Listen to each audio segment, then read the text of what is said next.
Hello, everybody, and welcome to my official March Madness bracket here on the CollingsThodeNetwork.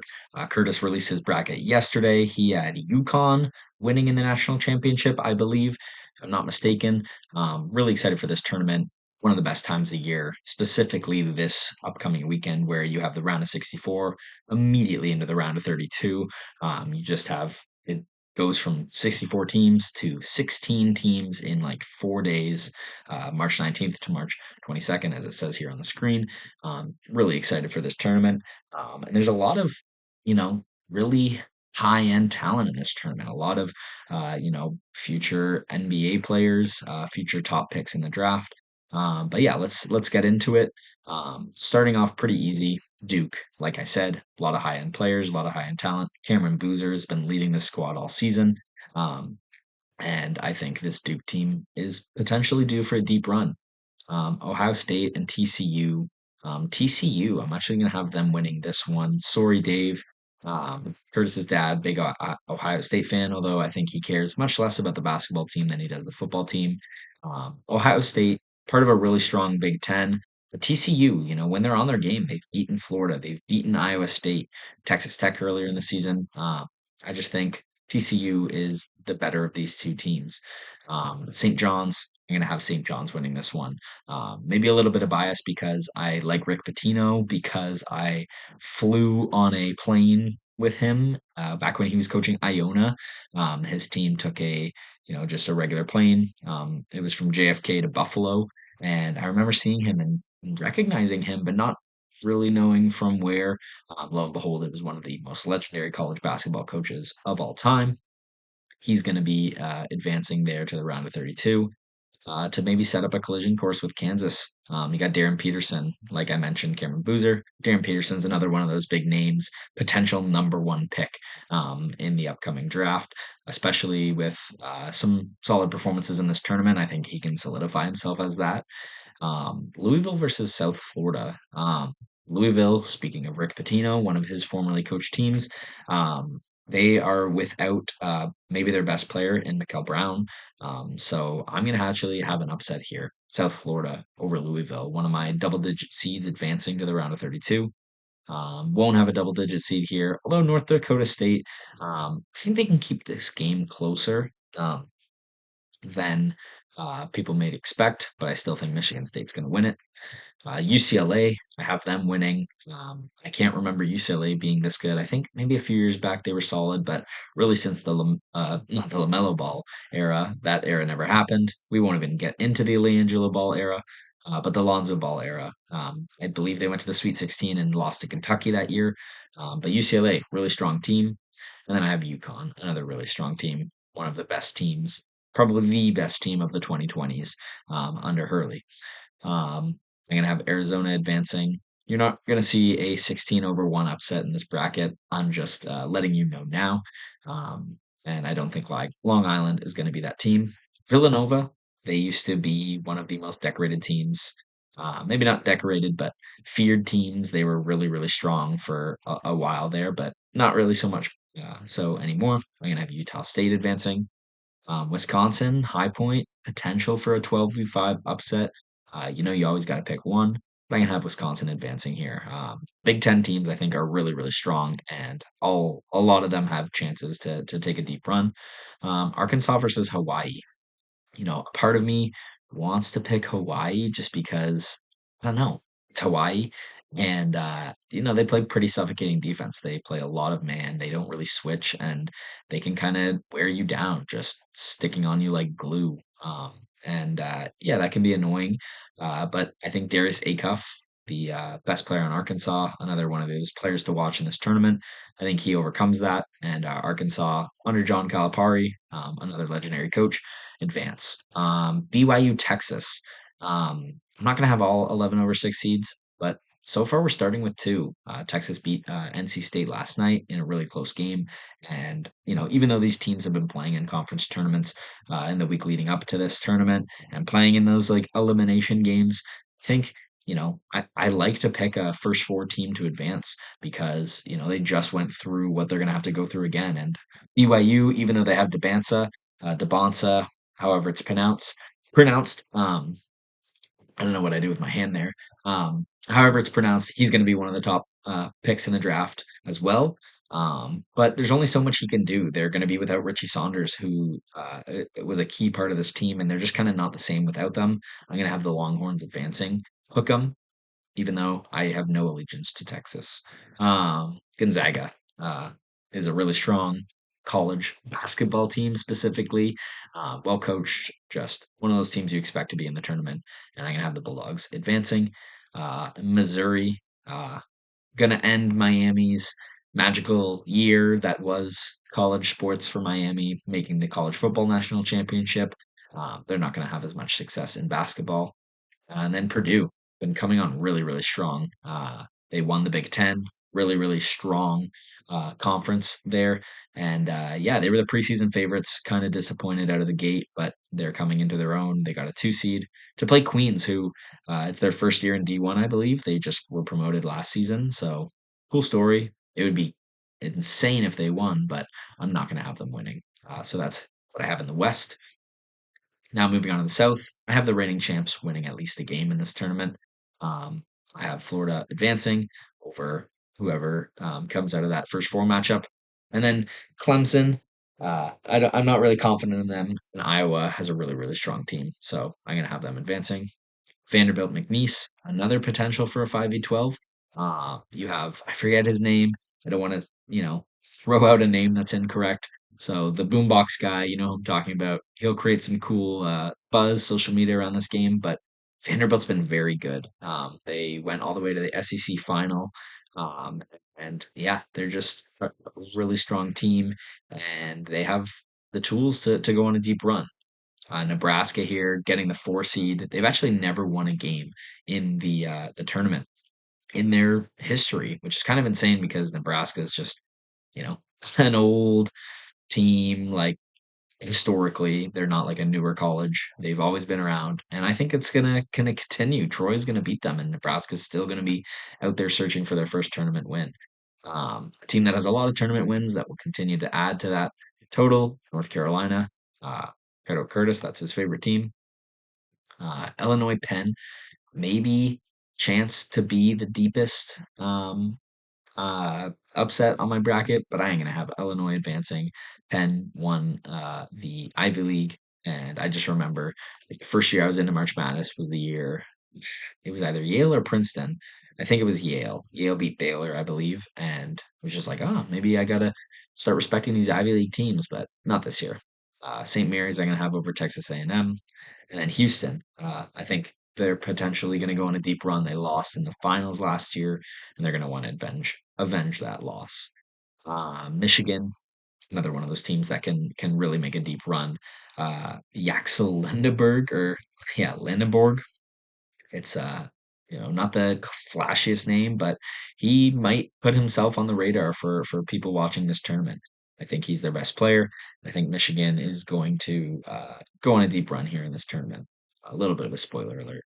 I'm gonna have Georgia over St. Louis. Really don't have much to say about either of these teams, but I just see this Michigan Georgia game happening, and sometimes it's about feel. It's about what team you like. It's not always about who has the best player, who has the best coach, who is the higher seed. Sometimes you just gotta pick what feels right.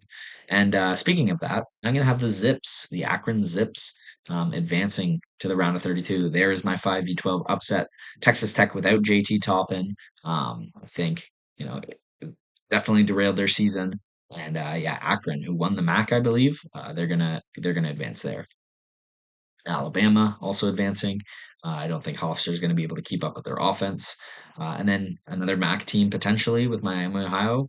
They still have to beat SMU to get in here. Either way, I'm still going to have Tennessee advancing. Miami, Ohio. Glad that they got a chance to go on a run, but I think yeah, 31-0 if you're not playing strong teams is less impressive than other teams who weren't in the MAC who maybe have 4 losses, 5 losses. Speaking of one of those teams, I think they have 5 losses. Virginia. Um, this is a really really strong Virginia team. I think they're going to be a really tough out. They're just I don't know. Virginia basketball is back. I don't think they're going to be losing to a 16 seed this year. Luckily, they're not in that matchup. Maybe Wright State, gives them a little bit of a scare, but I don't think so. Kentucky, really, really strong, deep, solid team, but they just don't gel well. But I still have them advancing just based off pure talent over Santa Clara. And then I'm gonna have Iowa State here. Iowa State, I think, is one of the more underrated two seeds, maybe ever. Like this is a really, really good Iowa State team, and I think they have the chance to go on a really, really deep run. Maybe a little bit of bias there because I'm an Arizona State fan and our season ended losing to them by like 30. So maybe I am scared of them because I saw them, perform so well, but they were, on a mission in that Big 12 tournament. So Iowa State, I have them advancing. Duke, I'm gonna have them beating TCU. Okay, I don't want to have them losing yet. And then moving to this really, really good matchup between St. John's and Arkansas, um, or not Arkansas, Kansas. Uh, get those mixed up sometimes, I guess. Yeah, Darren Peterson is the best player in this game, but the best player doesn't always win. I think St. John's has the better team. Uh, I can't say better coach. It's a really good coaching matchup, but I have the Johnnies advancing there. South Florida, Michigan, maybe chance for a little bit of an upset here. But no, Tom Izzo in March is, someone you don't want to bet against. And another name that you don't want to bet against is Hurley. And I think Michigan versus UConn is going to be a really exciting Sweet 16 matchup. Now moving over here to the West. Um, I don't think any of these one seeds are going to fall too early. Um, to be honest, I think they're all going to make it through the first weekend. We'll see. But Arizona is going to beat Utah State. This is a really hard matchup for me. Part of me really wants to take Arkansas, Darius Acuff. Just they have a really, really strong offense. John Calipari is a great coach. But Wisconsin, really strong team in the Big Ten. They almost beat Michigan in the semifinal of that tournament. And I don't know, something about them feels right. Um, Advancing uh, Wisconsin over Arkansas. I'm actually gonna have Texas beating Gonzaga. A little bit of an upset, and maybe I'm risking it because they could easily lose to BYU. But I'm gonna have Texas going on a little bit of a run here. Maybe that's my uh, one of my double digit seeds in the Sweet 16. But we'll get to that matchup.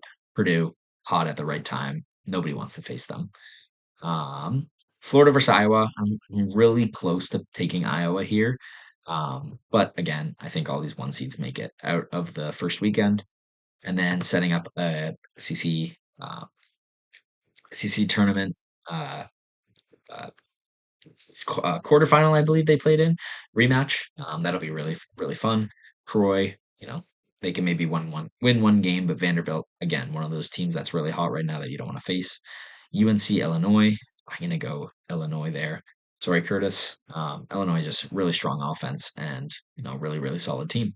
And then I'm going to have Houston keeping their chance at revenge alive, potentially on a collision course to playing Florida. Um, Kingston Fleming's really, really good guard. Uh, I think Houston's going to be a team to look out for, a tough out.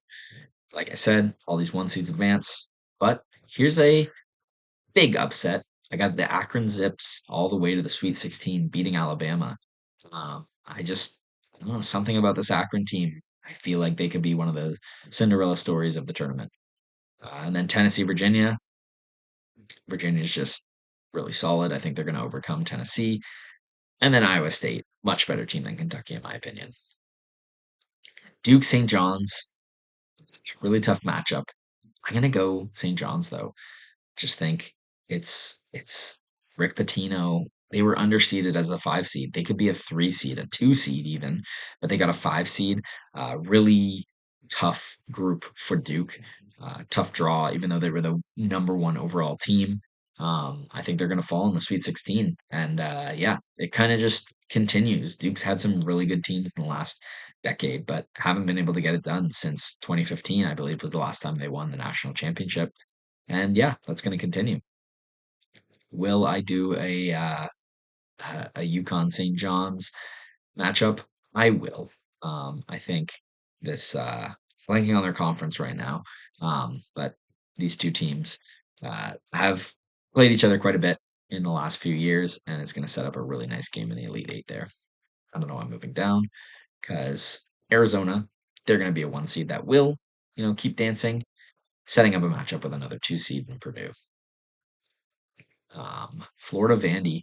I think Vandy was lucky, maybe not lucky to beat Florida. They beat them by like 15. And I think Florida is just going to be angry about that and play their best game here in the Sweet 16, advancing to set up a really exciting Elite 8 matchup between the national championship opponents last year, Florida versus Houston.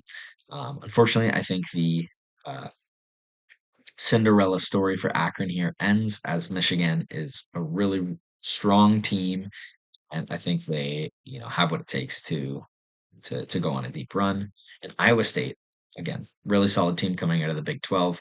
I like their chances. St. John's, I'm gonna have them in the Final Four. It's tough because they got to go through Kansas, Duke, and UConn. So because of that, I don't feel super confident. But you got to beat really good teams to get to where you're trying to go in this tournament. And then I'm going to have Purdue over Arizona. Another 1 seed falls. Um, and again, another 1 seed falls. I think Houston gets the revenge for the national championship last year. But there is a 1 seed in the Final Four, and it's Michigan. So this is setting up my Final Four. You got St. John's Houston on this one side, and you got Purdue Michigan, Big Ten championship rematch. And then I don't know what these two teams have. I don't know, historically to note to pair the two together. But I have Houston advancing all the way to the national championship. I think they are super strong and they're going to be hungry after losing last year. And I'm going to have them facing Michigan. So Houston versus Michigan for the national championship. I'm going with the Wolverines. Yeah, I'm surprised a little bit too. I thought they won a few years ago. I guess they lost in the finals. But Michigan, I think they're due for a national title in college basketball. They got theirs in football a few years ago with Harbaugh. But yeah, Michigan, that's my champion. 130 in this national championship. Houston, unfortunately, 2 years in a row, losing in the finals. So yeah, there it is. Michigan. And thanks for tuning in. Curtis has been pumping out content, on the regular on the CollingsThodeNetwork. I'm going to try to do my best to add to that. Graduating from university in a month, so I should have some more free time. We got some exciting stuff coming your way, so subscribe for more, and thanks for watching.